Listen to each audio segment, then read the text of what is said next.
Aujourd'hui, nous en France, quand tu dans une banque, tu vas pour demander un RIB. Déjà, il faut que la banque elle soit ouverte. Il faut que quand tu arrives au guichet, on va dire ah ben non, il faut prendre votre carte bleue pour aller à la machine. Alors qu'en fait, toi sur toi, si tu avais ta carte bleue, tu serais pas allé au guichet, connasse, etc., etc. Tu vois, ça c'est les banques de l'ancien monde. Et puis tu as les banques du nouveau monde où en fait tu as une application et en fait tu fais absolument ce que tu veux. Tu vois? Ouais. Eh ben c'est exactement pour moi la même chose. C'est-à-dire que moi ma formation, j'ai créé une certification que j'ai la prétention et l'arrogance de dire que ça va être la formation la plus complète du monde. Mhm. La plus complète du monde. Parce que je parle de tout dedans. Je parle de mes 10 dernières années de formation boulimique dedans. Et en plus, j'ai créé un truc de fou, c'est-à-dire que le tarif augmente progressivement, mais la certification et le contenu est sans limite. C'est-à-dire qu'aujourd'hui, il y a 24 vidéos. À la fin de la semaine, il y en aura 28. Et à chaque fois que je vais trouver un sujet intéressant, ou à chaque fois que je vais découvrir quelque chose où je vais dire, ah, tiens, ça peut aider les gens qui coachent, je vais faire un nouveau tuto, une nouvelle vidéo, sans surcoût pour les gens. Tu vois, donc c'est une espèce d'open source qui va Mhm. grossir par elle-même Mhm. systématiquement. Bref, pourquoi c'est la formation la plus complète du monde? Parce que je me suis formé de manière boulimique ces 10 dernières années et que j'ai la chance aujourd'hui d'être toujours à un niveau d'entraînement plus que correct et que j'ai la chance d'avoir une salle qui est mon laboratoire. C'est-à-dire que je peux autant tester des trucs sur des cours. Donc, dans la certification, j'ai carrément filmé des cours parce qu'il y a des gens qui m'ont dit, Guillaume, est-ce que tu pourrais nous montrer comment tu coaches des débutants en haltéro? Et un jour, j'ai eu un cours où il y avait ce soir-là quand même vachement plus de débutants que de confirmés. Donc, j'ai mis le téléphone et j'ai filmé. Et là, t'es vraiment dans le concret, t'es vraiment dans le vrai, tu vois. T'es pas, ouais, il faudrait faire ça quand les gens font ça. Non. Là, tu me vois 1 heure coacher. Et derrière, j'ai fait un séminaire haltéro où j'ai eu que des gens confirmés qui sont venus. Donc, j'ai fait une deuxième vidéo sur le même mouvement. Et là, j'ai dit, voilà comment je m'adapte à un public plutôt intermédiaire confirmé. Tu vois? Donc, ma salle, c'est un labo. Et donc, le contenu, il va tout le temps être mis à jour. Moi, je vais tout le temps avoir des nouvelles problématiques. Je vais te donner un exemple très simple. Je suis pas un ouf sur la pubalgie.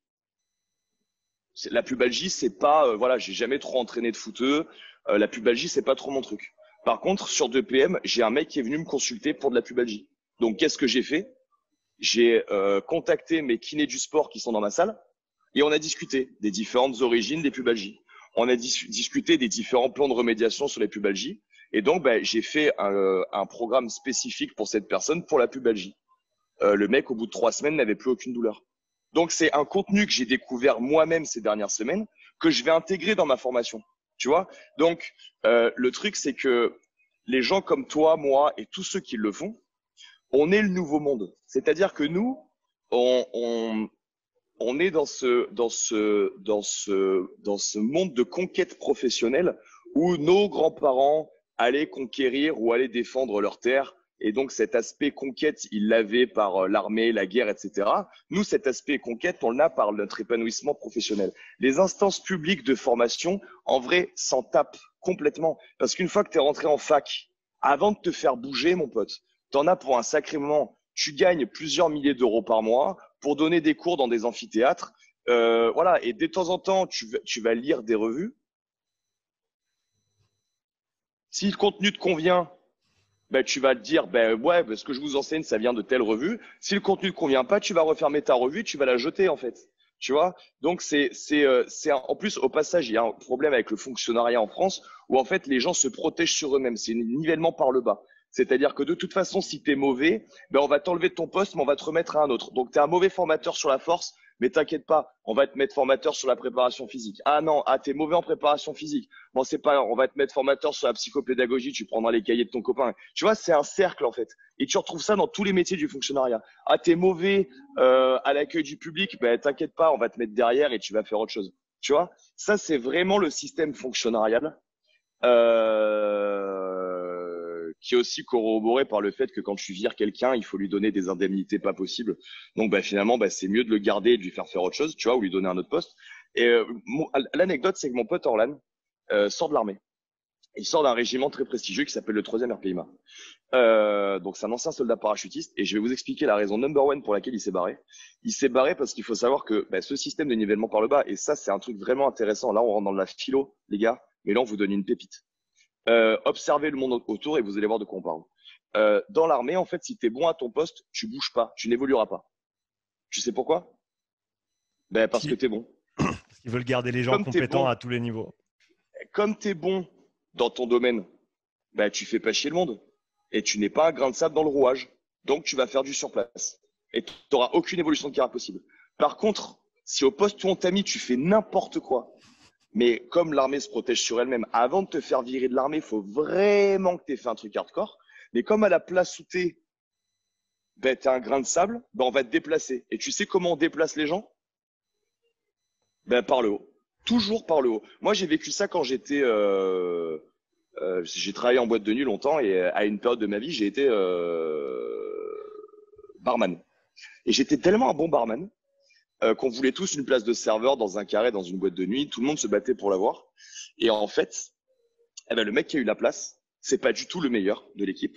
C'est un mec qui faisait tellement de la merde au bar qu'ils se sont dit, tu sais quoi, franchement, c'est plus possible. Tu sais quoi, va là-bas. Et en fait, on s'est tous regardés. Ça faisait des semaines qu'on travaillait comme des trimards pour faire du bon taf, pour qu'on ait la promotion.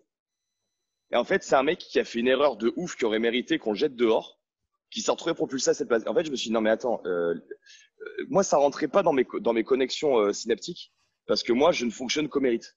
Donc, j'avais jamais imaginé que des gens puissent fonctionner comme ça. Sauf qu'une fois que j'ai vu ça, quand j'avais 18-19 ans, j'ai commencé à le voir de partout. J'ai travaillé dans la sécurité. J'étais un très, très bon agent de sécurité qui prenait des initiatives de ouf. Enfin, j'ai fait vraiment des trucs super cool. Et en fait, au moment de me faire évoluer, on a toujours fait évoluer quelqu'un de moins bon que moi parce que moi, mon boulot, j'étais bon. Et en fait, le problème de l'enseignement, alors là, vraiment, on rentre dans le vice, hein, on est sorti du sujet sportif, mais en termes de développement personnel, faites très attention à ça. Faites très attention que dans l'environnement où vous gravitez, il n'y ait pas ça. Parce que ça, au niveau frustration, c'est le paroxysme. Vous travaillez comme un Chinois pendant un mois, un an, 2 ans pour montrer le meilleur de vous-même à votre direction. Et à côté, il y a quelqu'un qui fait n'importe quoi. Et un jour, il fait tellement n'importe quoi qu'on le fait évoluer au-dessus de vous. C'est une des raisons, enfin, c'est la raison principale pour laquelle Orlan a quitté l'armée. C'est que, en fait, lui, il voulait un poste, mais il était tellement bon dans ce qu'il faisait qu'ils l'ont jamais fait bouger. Et à chaque fois que vous parlerez avec quelqu'un qui a fait l'armée, il vous dira ouais, ouais, j'ai connu ça, j'ai vu ça, j'ai vu ça. Donc le problème de l'enseignement du sport en France, c'est exactement ça. C'est qu'une fois que vous êtes rentré dans un institut de formation, si vous êtes bon, franchement, félicitations à vous. Vous donnez du fil à retordre aux gens qui sont moins bons. Mais si vous n'êtes pas bon, ne vous inquiétez pas. Avant de vous faire virer, il va vraiment falloir que vous fassiez un truc de fou. Parce que même si vous n'êtes pas bon, on va vous recycler dans un autre truc. Et donc, en fait, il y a une espèce de nivellement par le bas perpétuel où, ou même à terme, tu te retrouves avec des super éléments comme Orlan qui vont quitter certaines institutions. Parce qu'en fait, quelqu'un qui est bon veut forcément évoluer au bout d'un moment. Il va préférer se barrer, en fait. Et donc, vont rester sur place ou dans l'institution dans laquelle on parle, que les médiocres, en fait. Et c'est pour ça que tu trouves vachement plus de contenu intéressant dans le privé aujourd'hui que dans le public, parce que le système du public fait que les compétences ne sont pas remises à jour, mais parce que les gens n'en ont même pas besoin. Qu'ils soient bons, qu'ils soient mauvais, ça va faire la même chose. Alors que je vais te donner un exemple. Moi, dans le CF, si je me démarque pas en donnant le meilleur contenu possible, qu'est-ce qui va se passer? Je vais rester un owner lambda. Et il va rien se passer en fait. J'ai réussi à me développer des finances relativement colossales et une aura relativement colossale parce que j'ai été un boulimique de travail. La plupart des gens, même si les gens qui m'aiment pas, la plupart reconnaissent l'énorme capacité de travail que je peux avoir. Comment je fais pour m'entraîner autant, tout en développant autant de choses, tout en développant autant de contenu gratuit, tout en développant autant de contenu payant, tout en créant autant d'événements. Donc, tu peux ne pas m'aimer, tu peux ne pas aimer le personnage, tu peux pas dire que je suis pas un bosseur de l'espace. Et je suis un bosseur de l'espace parce que je suis indépendant et comme tous les indépendants, je suis responsable de ma propre réussite et de mon propre échec. Et ça, c'est un putain de mindset, tu vois. Et c'est ce que j'essaie de transmettre à mes élèves dans ma salle. Moi, en tant que votre coach, j'ai une responsabilité dans votre réussite, mais la responsabilité numéro un de votre réussite ou de vos échecs, c'est vous, tu vois. Et quand je dis ça, souvent le discours il est mal perçu. Mais en fait, c'est un bonheur de comprendre ça. Je vous souhaite à tous, si c'est pas fait, de le comprendre. Parce que tant que vous pensez que la réussite, elle dépend de quelqu'un d'autre que vous, en fait, vous n'avez pas les clés. Vous n'êtes pas le maître. Vous n'avez pas de pouvoir là-dessus. Quand vous les avez, mais votre vie, elle peut changer en 15 minutes, même moins. Le jour où vous aurez compris que ça dépend de vous,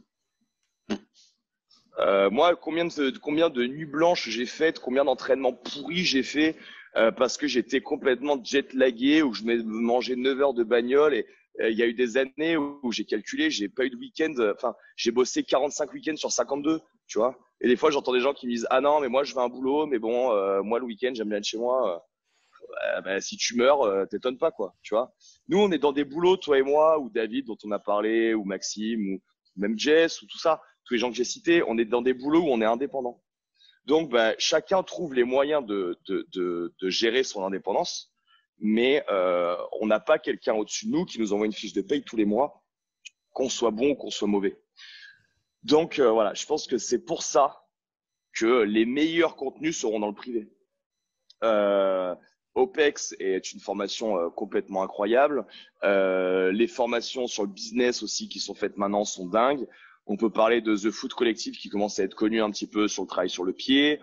Toi, ce que tu viens de citer aussi sur le travail de running, de piste, tout ça. Les formations privées sont absolument incroyables en termes de contenu.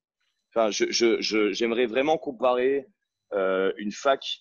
Enfin, tu vois, par exemple, en France, on a le BTS diététicien, qui est une formation complètement pourrie par les lobbies, où on t'explique qu'il faut manger 3 produits laitiers 3 fois par jour, et que le blé, c'est quand même la base de l'alimentation. Enfin, moi, j'ai acheté les bouquins pour le passer par correspondance. J'ai ouvert, ça m'a coûté 800 euros. J'ai ouvert les bouquins, j'ai lu 3 pages, c'est parti dans la poubelle direct.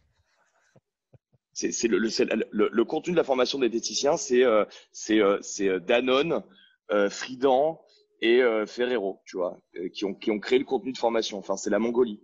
À côté de ça, tu as Précision Nutrition qui coûte le même prix sur Internet et qui est vraiment un contenu de super qualité, certifié CrossFit depuis peu.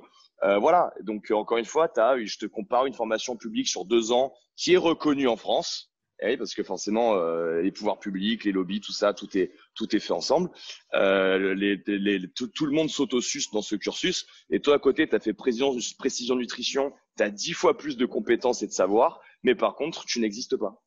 Donc, c'est un peu les limites, en fait, des diplômes d'État en France. C'est que, comme les diplômes d'État, pour certains, n'ont vraiment aucun contenu, aucun intérêt, ils se heurtent à bon, bah, ok, bah, je vais passer un BP qui va me servir à pas grand-chose en termes de compétences. Et derrière, c'est surtout un autoroute. C'est le péage de l'autoroute pour pouvoir me former à outrance dans le privé, quoi. Idem pour le BTS, en fait. Aujourd'hui, vous voulez être diététicien en France, il vous faut le BTS. Mais si vous vous arrêtez au BTS diététicien, ce que vous allez enseigner aux gens, c'est vraiment n'importe quoi, quoi. Mais alors, vraiment, vous n'allez enseigner aux gens que des inepties. Vous faites par contre un BTS diététicien et derrière vous faites précision nutrition, why not?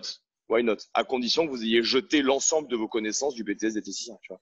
Donc là, évidemment, je vais me prendre tous les gens qui ont passé le BTS diététicien, tous les gens qui ont évolué dans l'armée parce qu'ils ont fait absolument n'importe quoi, et tous les pouvoirs publics qui se protègent entre eux en étant totalement médiocres, et les banques de l'ancien monde sur la gueule. Mais au moins, voilà, vous pouvez ne pas aimer ce que je dis, mais comme d'habitude, vous pouvez pas argumenter l'inverse de ce que j'ai expliqué. Vous pouvez pas. La manière dont je le dis et le fait que j'ose le dire déplaît fortement. Mais à part dire que ça vous plaît pas, vous pouvez pas dire que j'ai tort. Il y a trop d'exemples de la vie de tous les jours. Voilà. C'était la Guillaume Guillou Touch.